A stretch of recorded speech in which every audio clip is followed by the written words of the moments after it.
Hi friends, అందరికీ నమస్తే. రోజు ఎగ్ కర్రీ చేసుకునే కన్నా అప్పటికప్పుడు ఇన్స్టెంట్గా చేసుకునే ఎగ్ పొడి ఈరోజు చేసుకుందాం. ముందుగా స్టవ్ మీద ముగ్గుడు పెట్టుకొని ఒక 2 పావుల నూనె పోసుకోవాలి. నూనె వేడయ్యాక 4 కోడిగుడ్లు కొట్టి పోసుకోవాలి.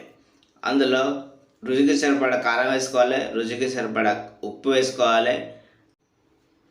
పచ్చి ధనియాల పొడి 1 టేబుల్ స్పూన్, ఎంచి ధనియాల పొడి 1 టేబుల్ స్పూన్, జీలకర్ర పొడి 1 టేబుల్ స్పూన్, 1 టేబుల్ స్పూన్ పసుపు వేసి కలుపుకోవాలి. 1 టేబుల్ స్పూన్ గరం మసాలా వేసుకోవాలి. అంతా మిక్స్ అయ్యేలా ఒకసారి కలుపుకోవాలి. మూత పెట్టి లో ఫ్లేమ్లో 5 నిమిషాలు ఉడికించాలి. అంతే ఫ్రెండ్స్, ఇన్స్టెంట్గా చేసుకున్న egg curry ready. Thank you for watching. Please subscribe my channel.